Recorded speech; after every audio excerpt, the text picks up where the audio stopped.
Oke, oke, 1 poin ya. Bagus, Olivia. Di awal kita membahas perbedaan antara artikel ilmiah dan non-ilmiah. Apa bedanya, Olivia? Artikel ilmiah objektif, jadi berdasarkan data-data dan fakta.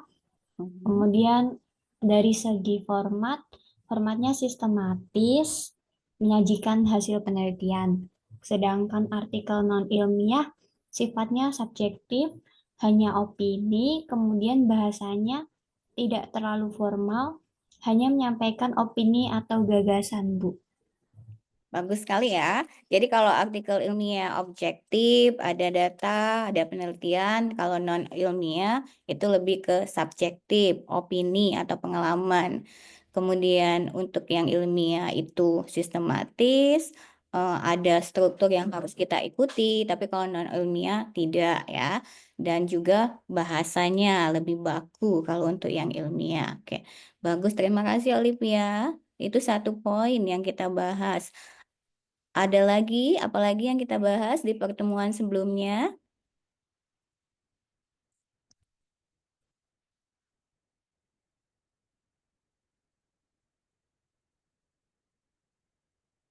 Coba saya tanya. Yulia mau jawab ya? Pendahuluan, Bu. Isi dari pendahuluan. Ya, pendahuluan ya. Bisa Ya, dijelaskan nggak apa yang kita diskusikan? di, di dalam pendahuluan itu mencakup latar belakang penelitian, manfaat penelitian, rumusan masalah, dan tujuan penelitian. Ya, oke ya. Jadi bagian pendahuluan, bagian itu seksi pertama ya yang kita tulis. Dan itu isinya adalah tentang latar belakang, kenapa topik itu penting untuk diteliti, ya, rumusan masalah, tujuan, dan tentunya manfaat penelitian. Apa kontribusinya nanti baik secara teori maupun praktek ya. Oke, terima kasih Yulia. Ada lagi?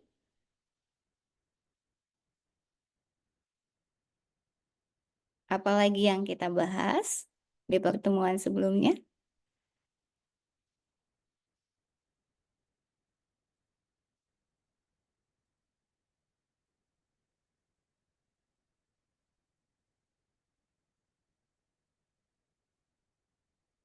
Coba saya tanya ini deh, Diki, Diki dengar saya nggak?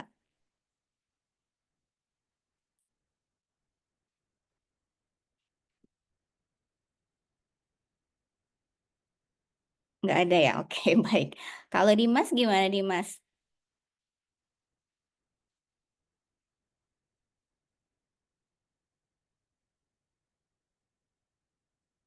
Apa nih kata Diki bisa Bu, tapi sedang kerja. Jadi kamu belajar sambil kerja ya, sedikit ya. Oke, baik. Saya tanya yang lain. Ramadan gimana Ramadan? Bisa dengar saya? Bisa, Bu. Oke. Apa lagi yang kita diskusikan di pertemuan sebelumnya?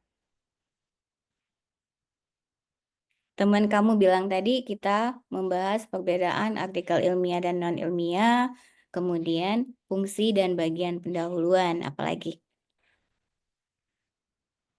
Masih ingat nggak? Sudah lupa, Bu. Mohon maaf. Sudah lupa. Ada yang masih ingat? Ada yang bisa bantu mengingatkan? Saya Ibu. Ramadan? Oke, Nisa, bagus. Apa Jadi Nisa? poin selanjutnya itu membahas tentang literatur review di mana dapat mengidentifikasi gap penelitian. Ya, kita membahas tinjauan pustaka ya, tinjauan pustaka atau literature review, di mana di sini kita menuliskan landasan teori yang kita gunakan untuk penelitian kita dan tentunya penelitian-penelitian yang dilakukan sebelumnya ya. Jadi kita bisa sampaikan apa gap penelitian kita, apa sesuatu yang beda yang kita teliti ya dari penelitian sebelumnya. Oke, terima kasih Nisa ya. Baik, sekarang kita lanjutkan materi hari ini. Saya share slide saya. Oke, bisa dilihat. Bisa, Bu. Ya, baik ya. Topik kita hari ini, seperti yang mungkin kalian sudah tahu ya, kita akan bahas tentang penelitian kualitatif.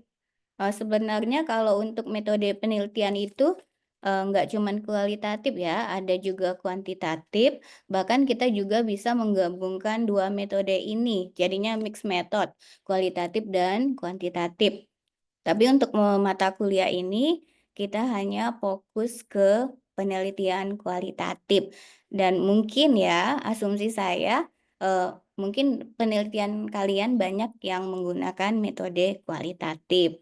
Jadi nanti saya akan bahas tentang konsep dasarnya terlebih dahulu, kemudian apa saja sih instrumen atau data collection tool yang bisa kita pakai di penelitian kualitatif, dan selanjutnya saya akan undang kalian ya untuk sharing tentang instrumen yang akan kalian gunakan di penelitian kalian ya. Nanti kita diskusi ya.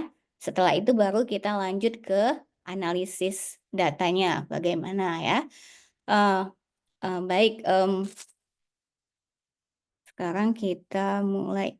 Untuk metode penelitian, data instrumen atau collection tool yang akan kita pakai, ini dituliskan di bagian apa sih? Kita ada pendahuluan, tinjauan pustaka, tapi kalau untuk metode penelitian, tipe instrumen, dan analisis ini dituliskan di bagian apa namanya? Kalau di proposal kalian. Jenis dan desain penelitian. Atau singkatnya bagian metodologi ya, bagian metodologi yang mencakup semua aspek ya, apa riset desainnya, apa instrumennya, dan bagaimana nantinya kalian menganalisa data. Oke, ini konsep dasar untuk penelitian kualitatif ya, itu pada dasarnya bertujuan untuk memahami makna, dan itu bisa berdasarkan sudut pandang dari partisipan kita, misalnya dari siswa atau tenaga pengajar, dan itu juga bisa berdasarkan pengalaman, oke. Tapi di sini kita berusaha menggali sudut pandang atau pengalaman itu secara mendalam, ya. Ini salah satu kelebihan dari kualitatif study, saya bilang. Partisipannya mungkin tidak sebanyak kuantitatif study, tapi karena kita biasanya dalam mengumpulkan data itu, contohnya menggunakan interview, kita akan mempunyai banyak data ya, banyak data karena itu dari sudut pandang atau pengalaman dari partisipan kita ya. Salah satu kelebihannya seperti itu. Kemudian karakteristiknya ya deskriptif dan interpretif. Di sini kita punya respon dari partisipan kita atau kita analisis dokumen, dan itu kita harus bisa menginterpretasi ini apa maksudnya gitu ya. Kemudian untuk datanya sendiri itu tentunya berupa kata-kata ya, teks. Jadi bukan angka. Ya, kalau untuk metode penelitian sendiri itu sebenarnya kalau saya ke anak bimbingan saya sebelum mereka memutuskan mereka akan pakai metode apa, itu sangat penting juga untuk kalian tahu kemampuan kalian ya. Jadi bukan karena kalian tertarik saja, tapi tanya kemampuan kalian. Kalian mampunya di mana gitu. Karena data collection setelah itu nanti ada data analisis. Jangan sampai kalian merasa, aduh saya bingung kalau misalnya harus mengumpulkan data dengan wawancara misalnya ya. Saya tidak pandai. Saya juga mungkin tidak mampu untuk menganalisa pendapat, sudut pandang gitu misalnya ya. Atau saya nggak suka terlalu membaca. Mungkin kalian nggak ke kualitatif gitu ya. Atau misalnya, Bu, kalau kuantitatif itu kan cenderung ke angka-angka gitu. Saya nggak bagus Bu matematikanya atau saya nggak suka statistik gitu ya. Kalian bisa ke kualitatif ya, tanya ke kalian apa yang kalian mampu, itu sangat penting karena ini salah satu step di penelitian yang membutuhkan waktu juga ya, dan ini tentunya challenging nggak yang semudah yang kita bayangkan. Pasti ada tantangannya ya di data collection dan juga nanti data analisis gitu ya. Ini konsep dasarnya. Kemudian, bagaimana dengan teknik pengumpulan data atau bentuk instrumen yang bisa kita pakai di kualitatif? Ada yang punya background knowledge nggak tentang ini? Apa saja instrumen yang bisa kita pakai untuk mengumpulkan data kualitatif? Sebenarnya saya sudah sebut satu tadi, kalau kalian nyimak. Wawancara. Ya, promesti, wawancara ya, atau interview. Itu yang saya bilang paling banyak digunakan ya, apalagi ketika partisipannya adalah human participant ya. Untuk jenisnya wawancara itu ada 3 ya, ada yang terstruktur. Di sini berarti kalian punya list of question ya, ada guidance. Dan biasanya selama interview kalian hanya fokus ke guidance yang kalian punya, gitu ya. Kemudian ada juga yang semi. Untuk semi ini kalian ada panduan, tapi selama interview itu bisa fleksibel. Mungkin kalian tambahkan karena kalian mendengar ada sesuatu yang menarik dari respon partisipan kalian, atau kalian juga bisa memodifikasi pertanyaannya, mungkin enggak jelas ya bagi partisipan. Kemudian ada yang tidak terstruktur. Ini enggak terlalu fokus dengan guidance, jadi enggak terlalu ada guidance-nya ya. Tapi ini saya enggak sarankan, apalagi untuk peneliti pemula. Yang saya rekomendasikan itu yang semi ya. Kalian tetap ada list of question yang kalian siapkan, dan nanti waktu interview bisa fleksibel. Kalian modifikasi atau kalian tambahkan. Seperti itu ya. Jadi yang semi saya rekomendasikan kalau kalian mau menggunakan interview.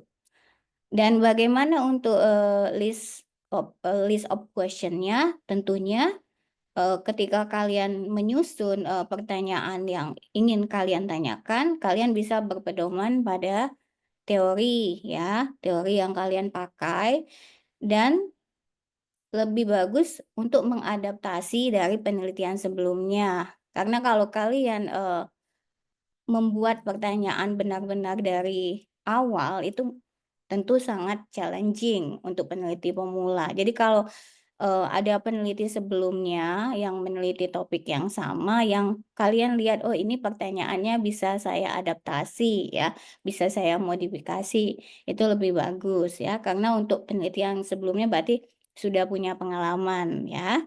Tuh. Kemudian untuk tipsnya, usahakan memasukkan open-ended question, pertanyaan terbuka ya. Jangan hanya yes or no.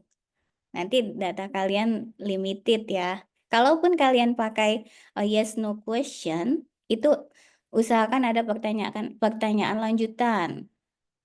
Kenapa atau bagaimana gitu ya. Tapi usahakan masukkan open-ended question, di mana kita berharap partisipan menjelaskan lebih banyak gitu ya, apa itu tentang sudut pandang ataupun pengalaman gitu ya.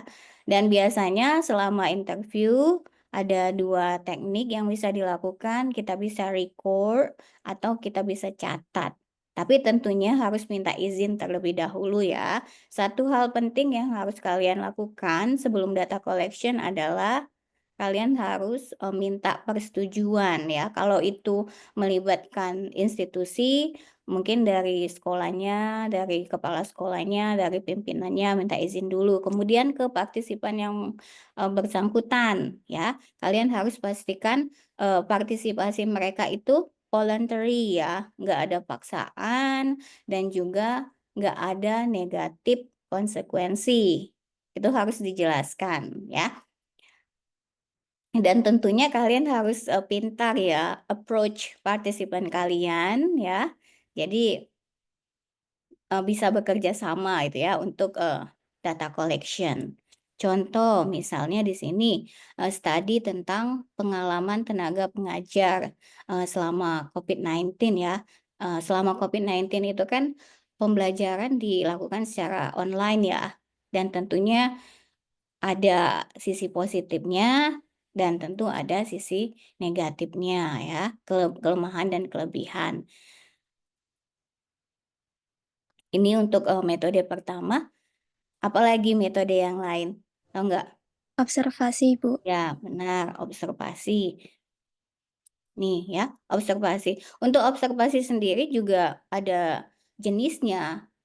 Kalian ikut di aktivitas itu atau kalian hanya sebagai pengamat ya. Sebagai pengamat kalian mungkin duduk di belakang kalau itu di kelas gitu ya.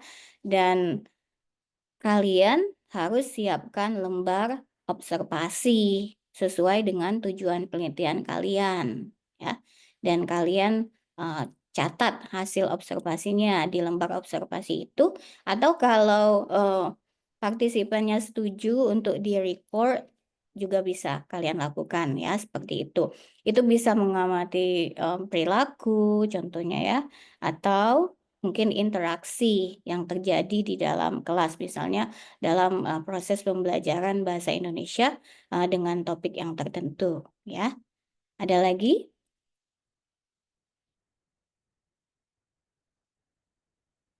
Apalagi teknik pengumpulan data di kualitatif?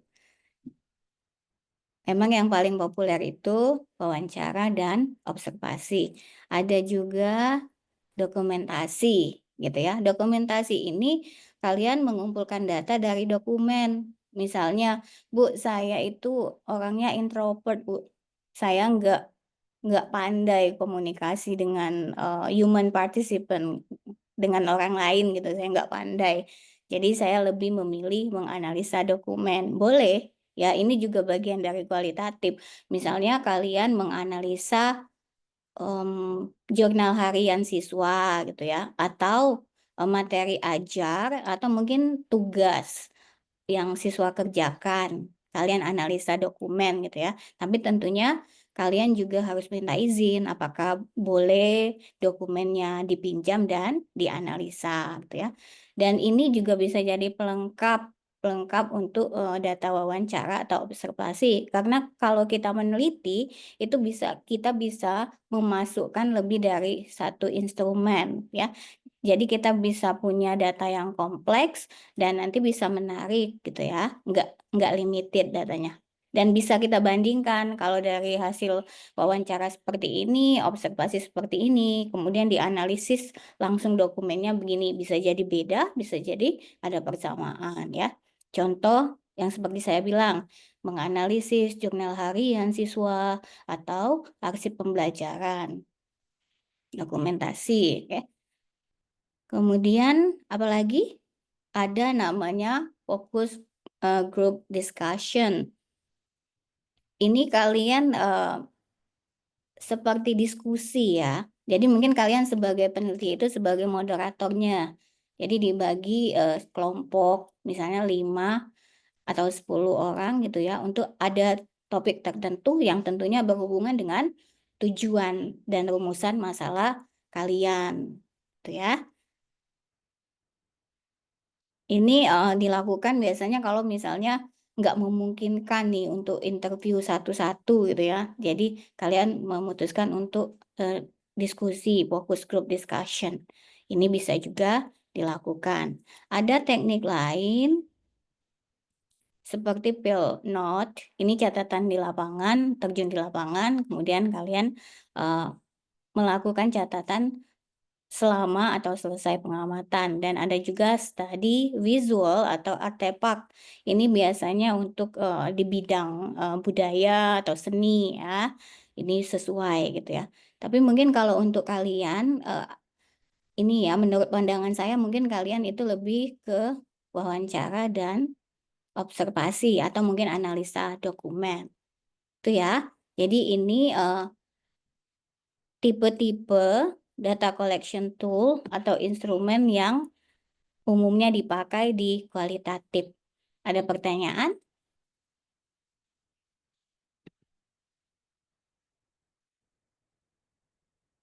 Tidak ada? Bu. Oke, terima kasih. Nah, sekarang ini saya mau undang kalian ya. Ini giliran kalian. Ini kalau misalnya boleh nih, waktu kalian ngomong dinyalakan kameranya. Bisa lebih enak kan interaksinya ya?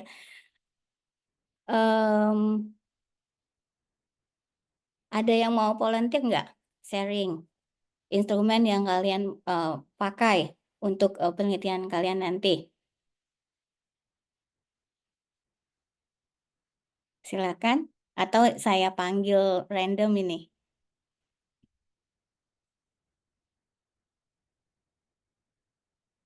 Ini ada yang namanya sama dengan saya ini ya. Aisyah ya. Aisyah dengan saya nggak?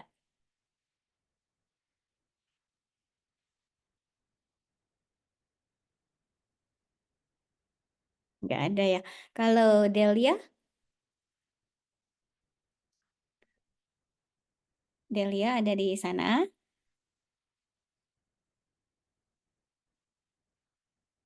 Nggak juga, oke. Kalau Andika gimana Andika? Dengar saya nggak Andika? Kan, Bu. Oke, memungkinkan untuk menyalakan kamera nggak?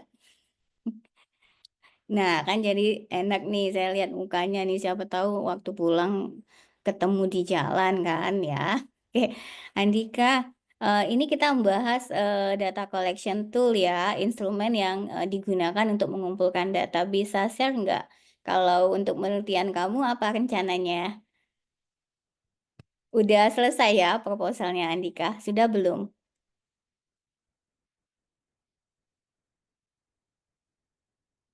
Proposal penelitian kamu sudah selesai? Sudah, ya. Oh, mic-nya belum nyala, maaf, Bu. Oh Sudah. iya ya, sudah ya. Oke. Apa nanti? Mungkin topiknya dulu deh. Apa sih topik penelitian kamu, Andika? Rumusan masalahnya apa? Idiolek, Bu. Gimana? Topiknya idiolek, Bu. Apa rumusan masalahnya? Sebentar, Bu. Mau dicari dulu file ininya, proposalnya ya. Nggak apa-apa, boleh sambil baca ya. Mungkin lupa kan apa yang ditulis ya, nggak apa-apa. Rumusnya Sambil itu baca nggak bagaimana apa-apa. Iya. Gimana? komunikasi media sosial WhatsApp antar mahasiswa. Mhm. Lalu ada bagaimana idiolek yang digunakan oleh para mahasiswa dan apa saja faktor yang mempengaruhi idiolek dari mahasiswa itu sendiri, Bu. Oke, tentang ini sosial media ya, bener nggak Nggih, sih? Oke, nggih. apa rencananya instrumen yang kamu mau pakai untuk collect data? Yang saya ambil dokumentasi, Bu, dari chat-chat mahasiswa melalui aplikasi WhatsApp. Contohnya aplikasi apa? WhatsApp, Bu. Oh, WhatsApp. Oke, Nggih. itu komunikasi yang gimana nih? Kalau kita bicara tentang contohnya WhatsApp itu bisa jadi komunikasi antar pribadi kan, personal ya. Ini kamu mau Jadi ada? saya ini ambilnya di dalam satu grup yang berisi dari beberapa mahasiswa, Mhm. lebih dari 10, Bu. Terus kan setiap individu itu berbeda dari cara berkomunikasi, ya seperti idiomik itu. Nah, Iya. yang saya ambil itu dari cara berkomunikasi mahasiswa itu, Bu. Dari dia mengirimkan pesan, dari pesan yang dia sampaikan itu bagaimana, dari ya seperti itu, Bu. Yang sifatnya personal atau non personal nih? Yang sifatnya personal atau lebih ke yang akademik? Lebih ke sifatnya personal Bu, karena saya mengambil ideolek Bu. Oh, oke, yang personal ya. Oke. Itu benar-benar harus minta izin ya ke partisipannya. Oke, Bu. Boleh atau enggak nih? Ini jangan sampai nanti ada rahasia gitu kan. Oke, benar-benar harus minta izin ya, personal kan, personal. Jadi hanya menganalisa itu ya. Kamu Oke. nggak tertarik menambahkan instrumen lain seperti wawancara? Jadi kamu nggak cuman fokus ke analisa bahasa mereka. Mungkin akan lebih menarik misalnya kamu juga wawancara partisipan kamu. Nggak Untuk tertarik? sebenarnya belum pikiran Bu. Oh, belum kepikiran ya. Eh, Menjadi tambahan. ya, kalau saran saya sih bisa juga kamu tambahkan instrumen lain seperti wawancara ya. Kalau misalnya partisipan kamu setuju gitu. Jadi data kamu itu nggak cuma dari analisa bahasanya, tapi gimana sih sudut pandang dari partisipan kamu. Datanya akan lebih kompleks dan menarik. Itu ya, Andika. Oke, Oke. terima kasih. Oke. Kalau misalnya Hanifah, Hanifah dengar saya nggak?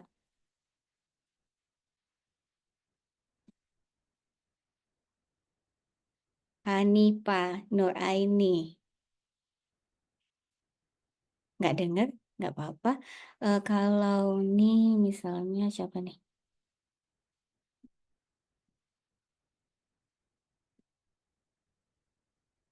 Umu ya. Umu Hafizah.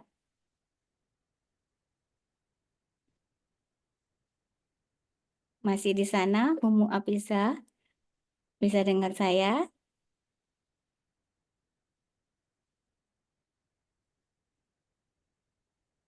Nggak ada, nggak apa-apa. Ada Ya, lagi Bu. nggak yang lain nih? Oh, itu tadi Umu bukan? Iya, Bu. Oh iya, terima kasih Umu. Umu bisa dengar saya ya, Umu? Ya. Bisa. Oh, kameranya bisa dinyalain nggak? Oh ya, itu cantik kan? Ya, saya bisa lihat tuh. Kayak Umu. Topik penelitian kamu tentang apa, Umu? Tentang aspek moral dalam novel. Kayak aspek moral dalam novel. Apa rumusan masalahnya? Rumusan masalahnya ada 3, Bu. Ada 3. Banyak ya, apa? Yang pertama, bagaimana struktur novel Pulang Pergi karya Terelie. Yang Mhm. kedua, bagaimana aspek moral novel Pulang Pergi karya Terelie. Yang ketiga, bagaimana pemanfaatan aspek moral dalam novel Pulang Pergi.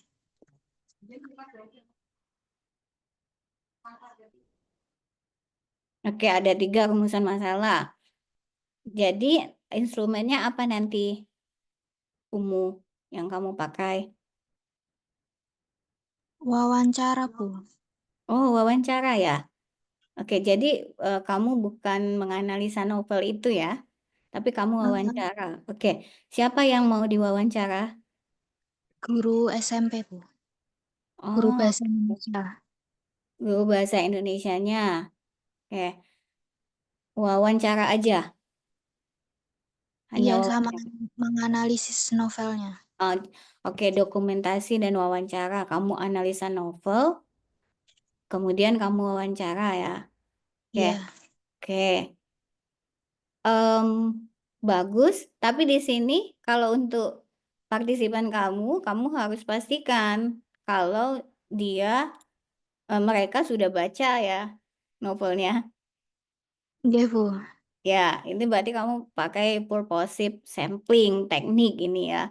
Kamu harus pastikan kalau target partisipan kamu tahu dengan novel ini gitu ya. Dan sudah baca tentunya ya. Jangan sampai nanti mau menganalisa novel ini, kemudian waktu di interview, oh nggak tahu gitu ya. Harus dipastikan itu ya, Umu. Iya, Bu. Jadi nanti gimana prosesnya? Kamu bandingkan apa yang sudah kamu analisis dengan respon dari teacher ya, dari tenaga pengajar itu ya. Benar nggak?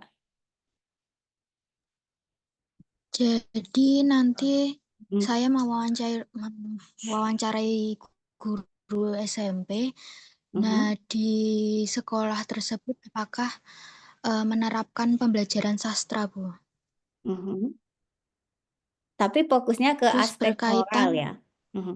ya, nanti fokusnya ke aspek moral, kemudian saya analisis, Bu, dibandingkan. Ya benar. Hasil analisis kamu nanti kamu bandingkan dengan respon dari tenaga pengajar itu ya. Iya, Ya, mungkin untuk kamu nanti tantangannya gini. Biasanya ya, kalau kita mengundang teacher atau tenaga pengajar itu biasanya nggak semudah kalau mengundang siswa. Gitu ya. Ini kamu harus punya pendekatan khusus. Biasanya gurunya bilang, aduh maaf saya sibuk gitu ya. Apalagi interview. Jadi kamu harus punya pendekatan yang khusus gitu ya. Berapa rencananya yang mau diinterview? Sudah punya target jumlah yang mau diwawancara?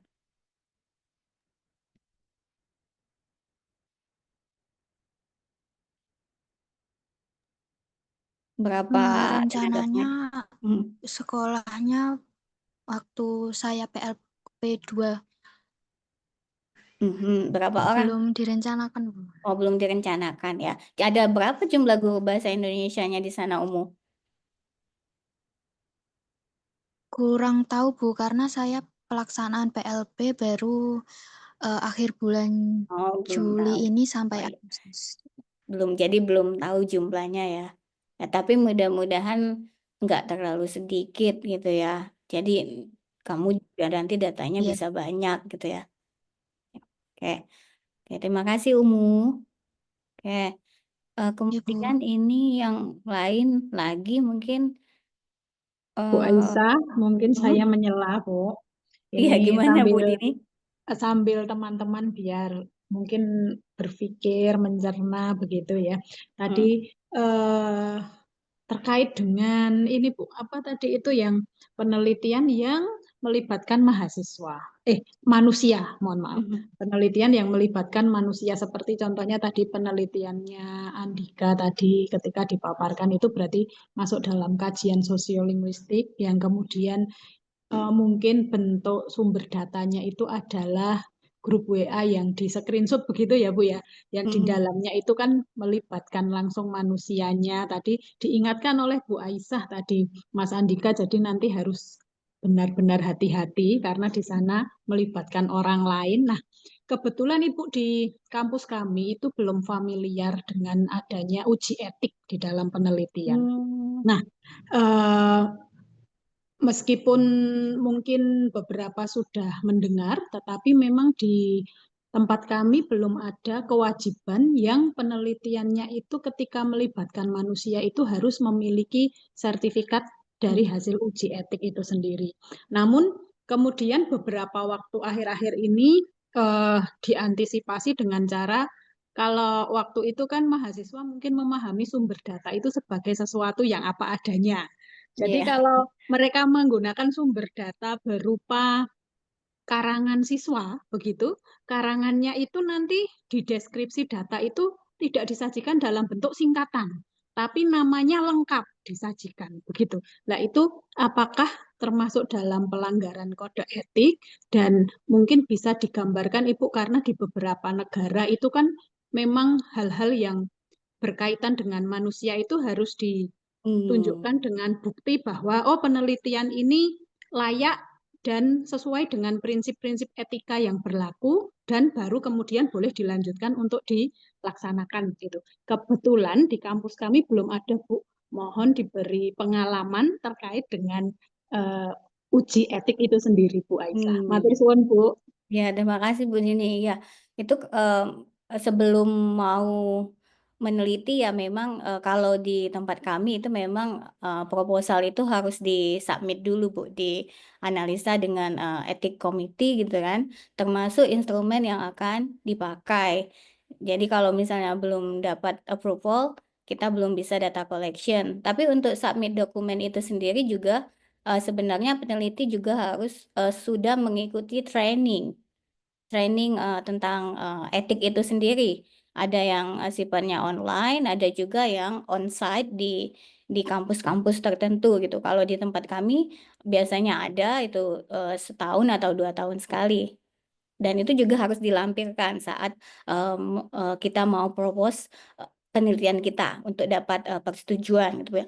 Kalau untuk di pemaparan hasil sendiri itu kita harus anonim, Bu. Jadi kita nggak bisa menyebutkan nama partisipan kita, nama aslinya. Ini untuk teman-teman yang lain ya. Kalau nanti ada human participant, jangan menyebut nama asli dari siswa atau tenaga pengajar itu ya. Itu nggak nggak mengikuti ethical procedure. Kalian harus anonim. Bisa jadi kalian memakai inisial aja atau mungkin menggunakan angka. Ini nanti kita akan bahas lebih lanjut di pertemuan terakhir. Misalnya kalau kalian menginterview 10 siswa, kalian harus memasukkan kan contoh respon dari siswa itu kan.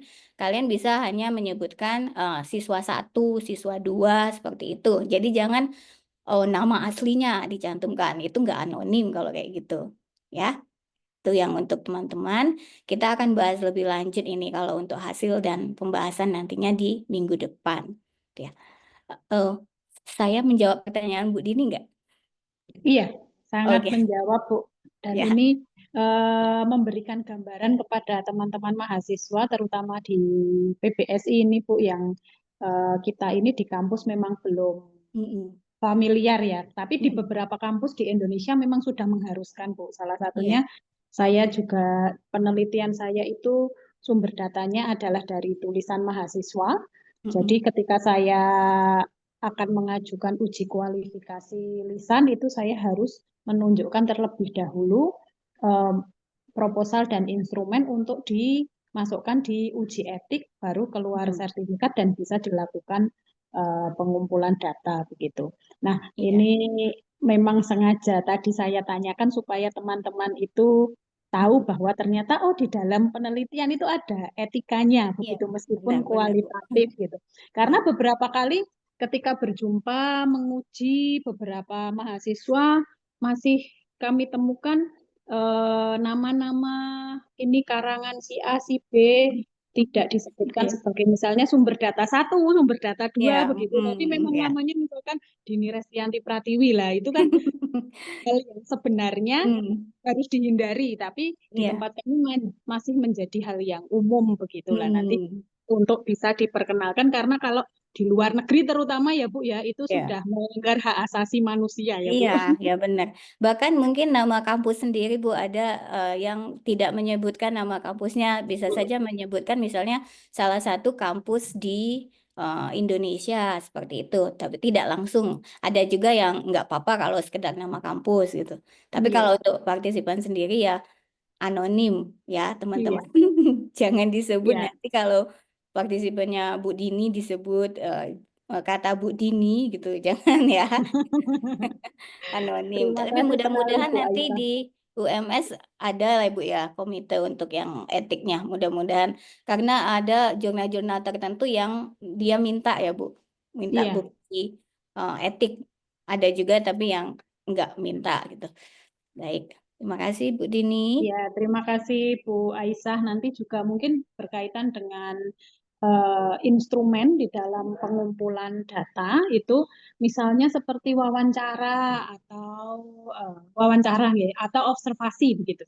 Nah, Mm-mm. instrumen observasi dan wawancara ini juga kami beberapa kali menjumpai instrumennya ini tidak divalidasi. Nah, apakah meski penelitiannya kualitatif begitu untuk wawancara dan juga observasi itu perlu ada validasi terhadap instrumen yang akan digunakan. Kemudian kriteria orang yang bisa memberikan validasinya itu kira-kira seperti apa, Bu? Apakah dosen pembimbing itu juga termasuk dianggap sebagai expert untuk bisa memberikan validasi terhadap instrumen yang akan digunakan atau harus menggandeng pihak yang lain? Begitu, Bu Hmm. Aisyah. Ya, kalau untuk level mahasiswa ya salah satu yang bisa memvalidasi yaitu dosen pembimbing, Bu. Karena apalagi memang itu topiknya bidang dari pembimbing itu ya. Tapi kalau seandainya dosen pembimbing juga mau melibatkan yang lain, yang memang itu juga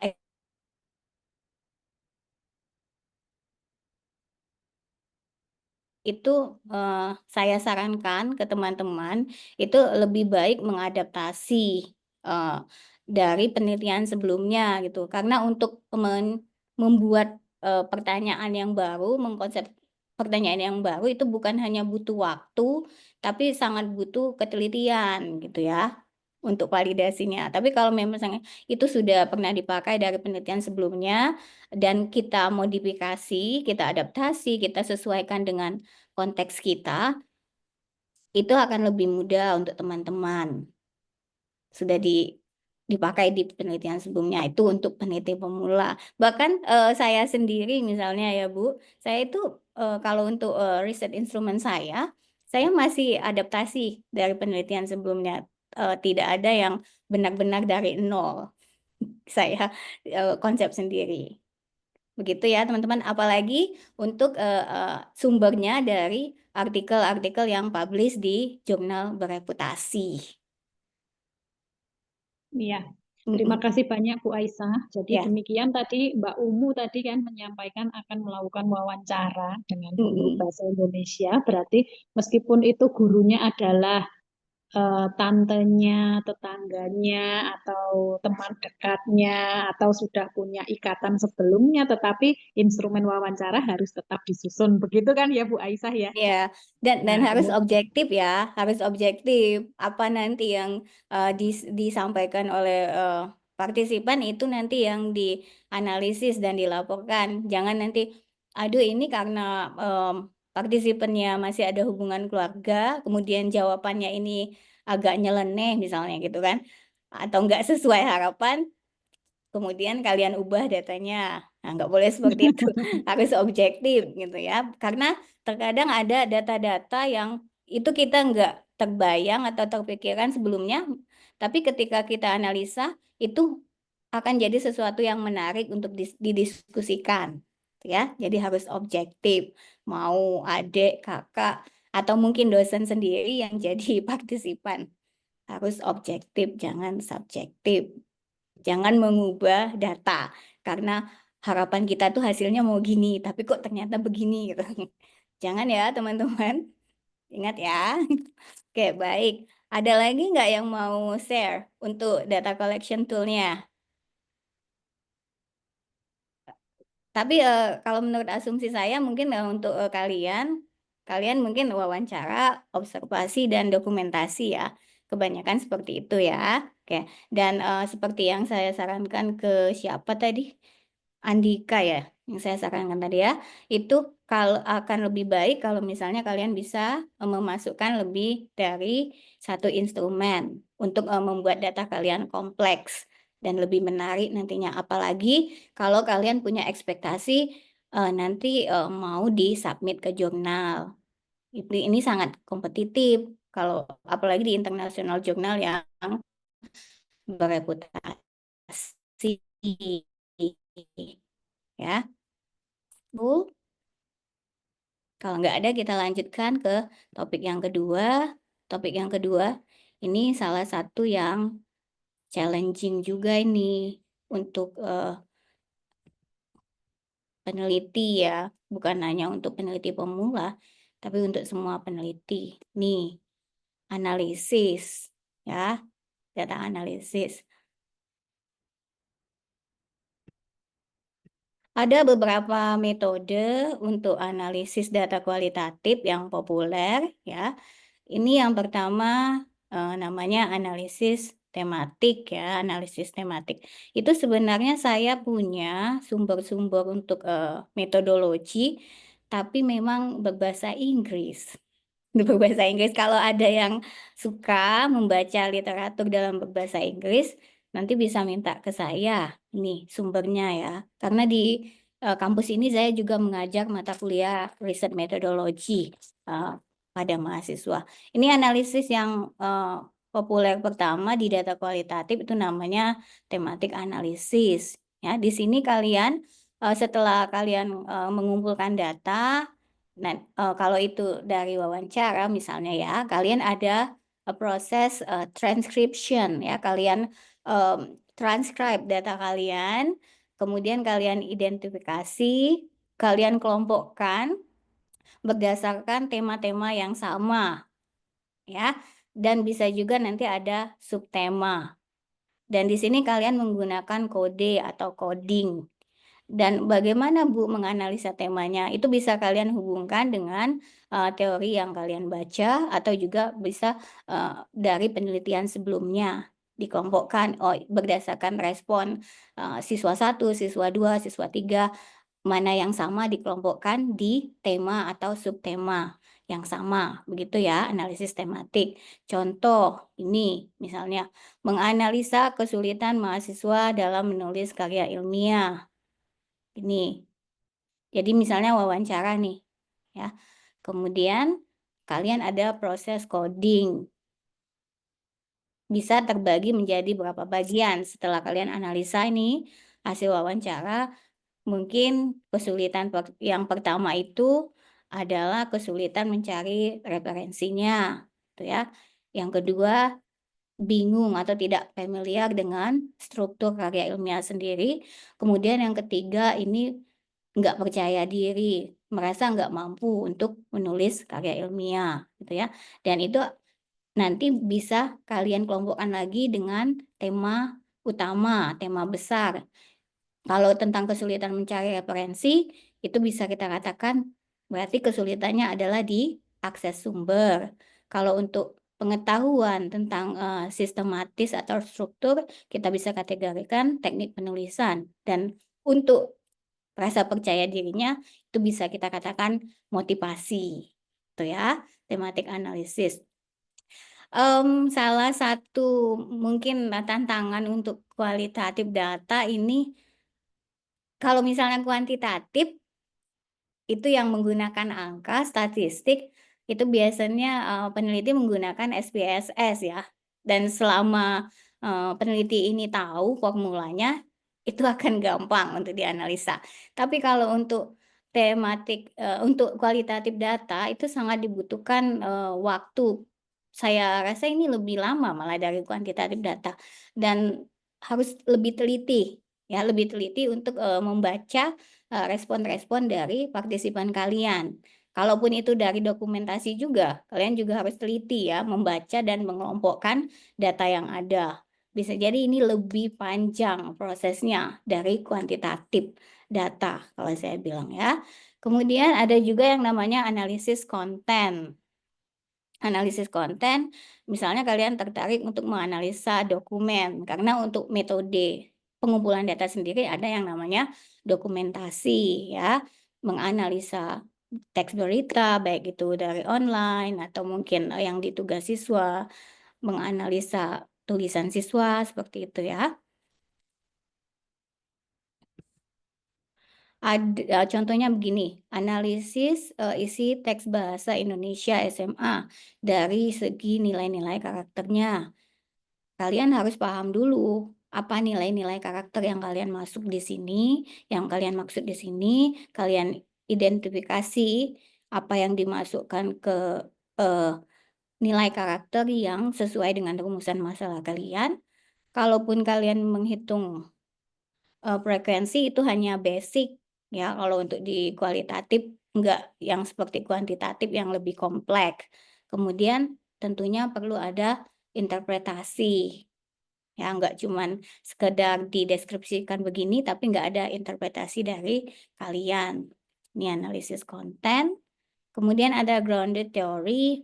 Mungkin kalau untuk di level anak S1 ini belum sampai sejauh ini ya. Di sini dari penelitian yang ada bukan hanya menguji, tapi nantinya ada teori yang kalian bangun berdasarkan data yang kalian kumpulkan. Nih, contoh nih, model pengembangan motivasi membaca pada siswa SMP di perpustakaan sekolah. Misal kalian wawancara, dengan target partisipan siswa dan tenaga pengajar tentang kebiasaan dan motivasi. Dari respon itu kalian melakukan analisa dengan coding data, kalian kelompokkan ya berdasarkan kategori dan tema yang kalian punya, dan dari situ kalian bisa menciptakan satu model dalam teori motivasi. Ini mungkin seperti saya bilang tadi, ini sedikit lebih tinggi levelnya ya. Tapi ini untuk pengetahuan kalian. Ada juga analisis naratif ya, seperti misalnya pengalaman seseorang, atau kalian juga menganalisa biografi atau autobiografi dari target partisipan kalian. Contoh tentang pengalaman guru pemula saat mengajar online misalnya, gitu ya. Apa saja bentuk pengalamannya, apakah itu bagaimana proses pembelajarannya, apakah ada tantangan gitu kan, dari pengalaman yang mereka pernah lakukan. Kemudian ada analisis wancana, yang discourse analysis. Ini biasanya meneliti cara bahasa digunakan dalam konteks sosial tertentu. Bisa bukan hanya sekedar tulisan, tapi juga dalam bentuk lisan. Ya, misalnya kalau secara lisan dari pidato yang disampaikan secara langsung, atau mungkin kalian menganalisa dari video, ya video YouTube misalnya yang lebih mudah diakses. Tapi ketika kalian memutuskan apapun bentuknya, misalnya video YouTube gitu, kalian harus menjelaskan ya kenapa kalian pilih itu. Kalian nggak bisa bilang karena saya suka, Bu.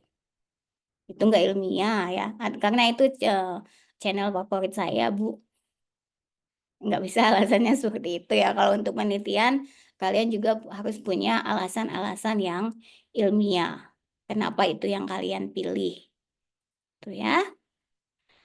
Contoh ini menganalisa berita media online tentang pendidikan bahasa Indonesia. Jadi bisa dianalisa pilihan katanya, gaya bahasa, atau pesan yang ingin disampaikan di media. Dan ini lebih menekankan ke ideologi atau sudut pandang media terhadap isu yang diangkat.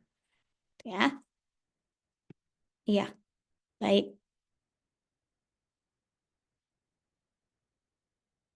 Nah, sekarang bagaimana kalau yang kalian rencanakan? Tadi saya tanyakan tentang teknik pengumpulan data ya, instrumen yang kalian pakai.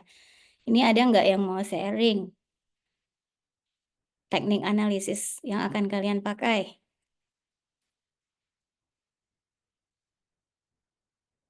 Ini salah satu step yang challenging ya, dan memakan waktu. Kalian benar-benar harus hati-hati, teliti. Kalau kalian mau mendapatkan data yang bagus, mulai dari perencanaan instrumen itu sendiri, kalian sudah harus teliti data collection-nya sampai nanti di data analisis. Oh, di sini ada Karista ya. Karista, dengar saya? Oke, terima kasih. Karista bisa sharing nggak ke kita teknik analisis yang akan kamu pakai untuk penelitian kamu? Saya itu menggunakan teknik analisis data metode Agih, Bu. Jadi itu metode Agih itu dari Sudaryanto. Bagaimana itu? Bisa dijelaskan? Metode Agih itu merupakan metode yang digunakan dalam analisis data penelitian dengan bagian dari bahasa yang bersangkutan sebagai alat penentunya. Jadi dijelaskan juga oleh Mas Soyo bahwa saya tuh menggunakan teknik bagi unsur langsung, Bu. Jadi bagi unsur langsung itu adalah teknik analisis data dengan cara membagi suatu konstruksi menjadi beberapa bagian unsur, dan bagian-bagian atau unsur itu dipandang sebagai bagian atau unsur yang langsung membentuk konstruksi yang dimaksud. Jadi dalam BUL itu ada teknik ganti juga, Bu. Jadi Kita yang pertama itu dari kesalahan yang dilakukan oleh siswa pada kalimat itu kan nanti ada kesalahan konjungsi, Bu. Nah, nanti saya fokuskan ke konjungsi itu. Jadi saya mengidentifikasi kata dan kalimatnya, Bu. Agak rumit sih Bu jelasinnya, Bu. Soalnya ini karena penelitian saya kan belum ada yang meneliti dampak, Bu. Jadi harus cari tekniknya dulu, Bu. Jadi kamu menganalisa dokumen di sini, nggak ada Iya, human participant ya? ada Bu yang bagian dampaknya. Dampaknya kan saya itu kan menganalisis dampak Mhm. kesalahan konjungsi terhadap kejelasan teks berita. Nah, itu saya membutuhkan wawancara. Nanti yang rumusan salah satu, saya mengidentifikasi bentuk kesalahan yang terjadi. Jadi kamu analisa berita itu, kemudian ada juga wawancara. Jadi Ya, ya, ada dua ini ya teknik ya. ya, Bu. Nah, untuk teks berita itu, apa kita bisa katakan itu kamu menganalisanya secara konten analisis atau mungkin discourse analisis, bisa nggak kita kategorikan seperti itu? Teks beritanya yang dikerjakan siswa atau kamu akses online atau gimana? Yang dikerjakan siswa, Yang kerjakan siswa. Dan ya, kamu analisa kesalahan kata sambung ya. ya, Itu bisa kita katakan konten analisis di sini ya. Kamu harus baca itu kan teks beritanya. Nanti kamu ya, kategorikan apa bentuk-bentuk kesalahan dalam penggunaan conjunction kan. Benar ya, ya. Bu. Kemudian Benar. kamu wawancara siswa. Siswa dan guru juga, Bu. Siswa dan banyak berarti data kamu ini nanti ya. Iya, Ya, banyak. Bagus, tapi juga harus dipikirkan timeline kamu ya. Harus jangan sampai nanti eh, terlalu banyak data, sementara target kamu kapan nih mau selesai gitu ya. Harus di plan. Ini ya, benar ini ya. Nah, ya, kamu analisis, berarti kamu ada analisis dokumen, analisis hasil wawancara dengan siswa, analisis juga wawancara dari tenaga pengajar. Ini ya, bagus datanya. Tapi pikirkan juga waktu, waktu ya, studi kamu ya untuk ya, collect Bu. data dan juga data analisis nanti. Kalau untuk hasil wawancara, kamu bisa pakai tematik analisis ya. Jadi nanti dari respon siswa dan gurunya kamu bisa kelompokkan, kamu buat coding, apa nanti tema-tema yang muncul yang sama dikelompokkan di tema besar ataupun subtema. Gitu ya. Oke. Ya. Terima kasih Karista. Mungkin bisa satu lagi ya sebelum kita tutup.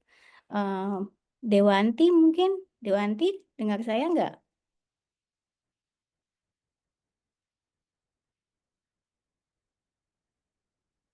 Enggak ya. Oke, nggak apa-apa. Eh, Gimana kalau Siti? Siti Lainatul Halimah, ini panjang namanya.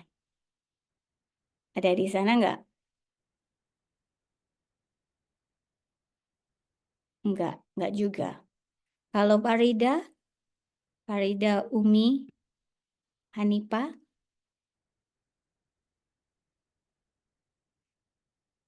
nggak ada juga. Oke, ada nggak satu lagi yang mau sharing tentang data analisis yang kalian mau pakai? Kalau Rosalia gimana? Rosalia, dengar saya? Ini banyak yang malu-malu ya Bu, mahasiswanya Bu Dini. Oke.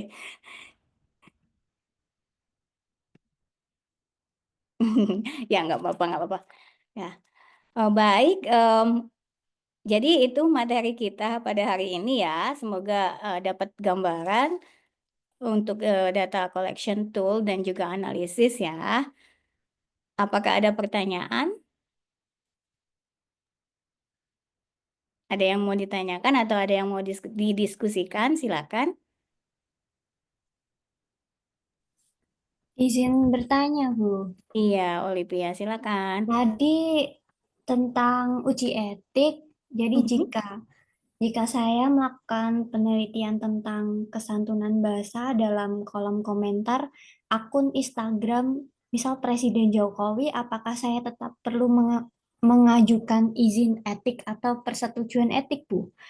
Soalnya datanya bersumber dari media sosial yang bersifat publik. Kemudian, apakah nama akun Instagram dalam komentar yang mengandung kesantunan berbahasa juga harus saya anonimkan, Bu? Ini karena bisa diakses online ya. Berarti kan bisa diakses online ya. Iya, Publik Bu. tahu ya. Iya. Kalau untuk seperti ini publik tahu. Saya rasa kalau itu sudah dipublish online itu nggak ada masalah karena memang semua tahu gitu ya. Sama seperti misalnya artikel, kalau memang dia ada filenya bisa diakses online, itu artinya sudah ada persetujuan dari pihak yang punya ya secara tidak langsung ini bisa di-download misalnya dan atau bisa di-share ke yang lain gitu. Saya rasa ini nggak ada masalah Olivia. Baik, Bu. Terima kasih. Ada lagi pertanyaan yang lain?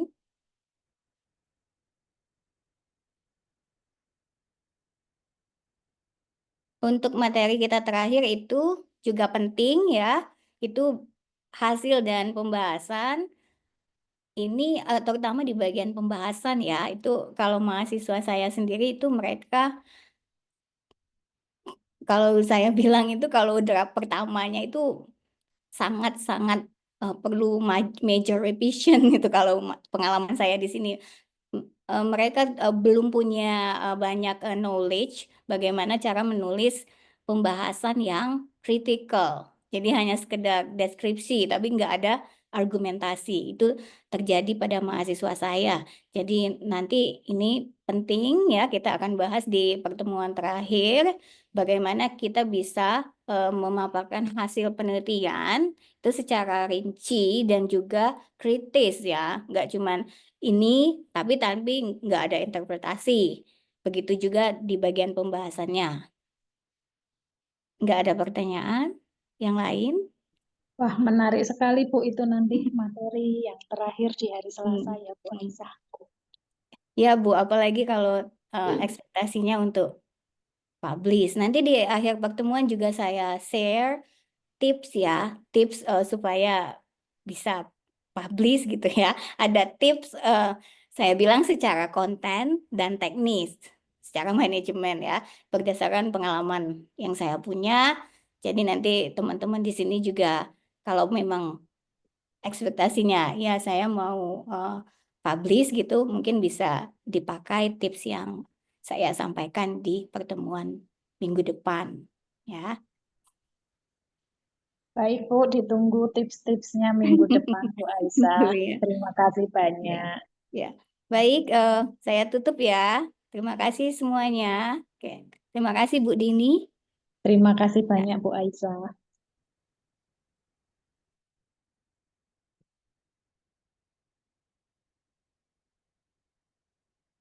Presensinya jangan lupa nggih, Mbak Mas.